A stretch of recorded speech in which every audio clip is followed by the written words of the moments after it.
अस्सलाम वालेकुम friends, welcome back to my other video. तो आज मैं उसी वीडियो का सेकंड पार्ट लेकर आई हूँ जिस पे मैंने लास्ट वीडियो में मैंने आपको इसकी कटिंग बताई थी प्लाज़ो की, और आज मैं आपको इसकी स्टिचिंग सिखाऊंगी इंशाल्लाह ताला। तो कमेंट बॉक्स में लाजमी बताइएगा कि आपका सूट किस तरह का स्टिच हुआ और आपने किस कलर का प्लाज़ो बनाया था। तो चलिए जी स्टार्ट करते हैं। अब उस दिन हमने इस तरह से इसको कटिंग किया था, तो आपको याद हो कि मैंने इस तरफ से भी आपको कटिंग बताई थी और दूसरी तरफ से भी। तो सबसे पहले हम जो इसकी साइड्स है ना, तो इसको हम सबसे पहले जोड़ लेंगे। आपको पता है कि इसमें मैंने कोई छोटा या बड़ा अगला पिछला पल्ले का नहीं बताया था, ये चारों पल्ले हमने रख के जोड़ लिए थे। तो इस तरह सबसे पहले मैंने इसकी साइड की सिलाई लगाई थी। अच्छा, आपने जो साइड की सिलाइयाँ लगानी है ना, ये आधा इंच पे लगानी है। और उसके बाद आपको पता है कि जो मैं आपको बताती हूँ कि आपने आयरन करना नहीं भूलना, इस्त्री तो आपने लाजमी करना है, हर स्टेप को इस्त्री करना है। तो इस तरह जी मैंने दोनों पल्ले सेट कर लिए थे, उनकी दोनों साइड्स जोड़ ली थी। अब हम इसके ना आसन वाली साइड को जोड़ लेंगे। इतना तो मैं कहती हूँ, हम तकरीबन जो स्टार्टिंग में बिगनर्स होते हैं ना, वो इस चीज़ से यूज़ टू होते हैं। अच्छा जी, अब जो आते हैं ना, हम इसको जो हमने आसन वाली साइड थी वो भी जोड़ ली थी। अब सबसे पहले ना हम इसके जो है ना पाइंचे, उसको हम तैयार कर लेंगे। और उसके बाद फिर पाइंचे का हमने जो सबसे पहले कटिंग में ही रखा था ना, मेरा तो इधर 5 इंच था, तो मैंने 5 का 5 इंच ही रख लिया था। अगर आपका 1.5 2 जितना भी है, आपने वो सारा रख के पहले मैयर करना है। फिर आपने इसको वैसे इस्त्री से पहले आपने इसकी क्रीज बिठा लेनी है ये, और फिर आधा इंच हमने एक्स्ट्रा जहाँ पे सिलाई आएगी वो। तो इसे आपने अच्छे से इसको नीट कर लेना है। अच्छा, इस्त्री से ना काम आपका बहुत ही ज़्यादा आसान हो जाता है। और इसके लिए अब ये देखें, हमने कॉर्नर कॉर्नर पे इसकी सिलाई लगा लेनी है।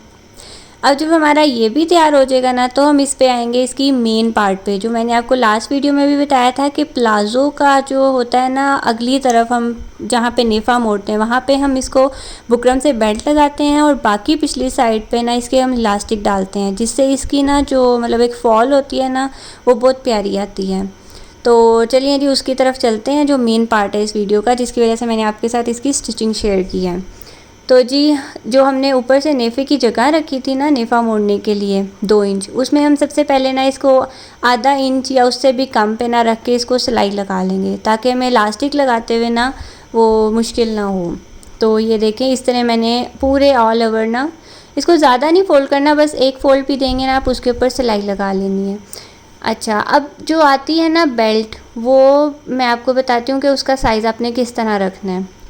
तो वो 12 इंच आपने चौड़ी रखनी है, और 3 इंच आपने नहीं 12 इंच आपने लंबी पट्टी रखनी है और 3 इंच चौड़ी। ये देखें, जैसे मेरे हाथ में है ना, मैं आपको अभी मेजर करके भी बताती हूँ कि मैंने किस तरह इसको उतारा है पट्टी को।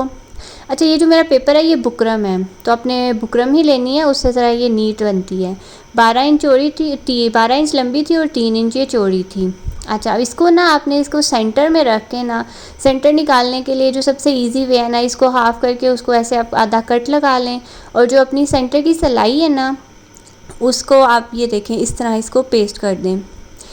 मतलब आपने उस ऊपर वाली सिलाई जो हमने आधा इंच पे लगाई थी ना, उसके नीचे नीचे जहाँ पे ये आ रहा है ना, वहाँ पे आपने इसको पेस्ट कर देना है इस्त्री की मदद से। ये देखें इस तरह, ये इस तरह चली जाएगी, और हमारी जो इलास्टिक के साथ आएगी ना बेल्ट, वो हमारी सामने आ जाएगी। तो अब मैं आपको फार्मूला बताऊंगी उसका, इलास्टिक आपने कैसे लगानी है और इलास्टिक आपने कितनी उतारनी है। तो उसके लिए जो सबसे इजी फार्मूला है ना, वो ये है कि आपने अपनी कमर की तरफ रख कर ना इंची स्टेप को, तो और उसका ना आपने हाफ़ निकाल लेना है। याद रहे, जब हम ओवरऑल ट्राउज़र पे लगाते हैं ना, तो हम पूरी इलास्टिक का मतलब लेते हैं, उससे 3 इंच कम कर लेते हैं बस। लेकिन अब आपने इसमें हाफ़ में लगानी है ना, तो आपने इसमें कुछ कम नहीं करना, सिर्फ अपनी कमर के हिसाब से आपने राउंड घुमाना है इंची स्टेप का, और उसका हाफ़ ले लेना है। अब मेरी इधर 34 थी, तो उसका हाफ़ मेरा 17 बनता था, 17 पॉइंट हाफ़ था। तो ऐसे मैंने उस पर रख के ना 17 पॉइंट हाफ़ पे ये इस तरह इसको मैंने एक इलास्टिक का पीस ना मैंने उतार लिया था। अब मैं आपको बताऊंगी इसको कि इसको हमने अटैच कैसे करना है, जिसकी वजह से आपको ना ये बहुत ही इजीली समझ आ जाएगा। ये देखें, इस तरह हमने एक साइड जो है, मैं आपको जूम करके भी दिखाती हूँ, ये देखें एक साइड जो है हमने इस तरह इसको ऐसे फ़ोल्ड करना है और ऊपर रख देना है, ठीक है। और दूसरी साइड से हमने ये इस तरह रख के इसको ऐसे फ़ोल्ड कर देना है। सबसे पहले हम ये साइड्स पक्की कर लेंगे, पहले मैं आपको पक्की करके दिखाती हूँ इससे मशीन से ना। ये देखें इस तरह करके, ये देखें मैंने इसको यहाँ पे 2 सिलाइयाँ लगा ली, तो जिससे ये ना पक्का हो जाएगा। तो अब आपको मैं मशीन पे लेके चलती हूँ और फिर मैं आपको बताती हूँ कि हमने इलास्टिक किस तरह खींच कर लगानी है। बस आपने ये याद रखना है कि इलास्टिक के ऊपर आपकी सिलाई ना आए, जहाँ पे हमने ये कपड़ा फोल्ड किया है ना इसके ऊपर आ जाए, ठीक है। तो अब बिस्मिल्लाह करते हैं इसके साथ। तो ये देखें, ऐसे आपने पहले इसको जो आपने स्टार्ट करना है ना, जो हमने बुकरम की पट्टी लगाई है ना, वहाँ से आप स्टार्ट कर लें। वहाँ से ये कि आपको इजी रहेगा। अच्छा, आपने पहले ये देखें ऐसे इसको फोल्ड करना है, फिर इलास्टिक को खींच के पकड़ के ना ऐसे यहाँ पे इस तरह रख के आपने सिलाई लगा देनी है। ये देखें, मैं एक दफ़ा आपको दोबारा भी समझाऊँगी। अब ये देखें मैंने इसको ऐसे सिंपल फोल्ड किया और मैंने साइड से पकड़ा, फिर मैंने इलास्टिक को खींचा, ठीक है। आपने भी पहले नहीं खींच लेना, वो फिर ना झोल आ जाते हैं। पहले आपने उसको सेट करना है, वहाँ से आपने अंगूठा रख के फिर इलास्टिक को नीचे हाथ से खींचना है। तो ये देखें जी, हमारी इलास्टिक वाला जो टशन था वो कंप्लीट हो गया।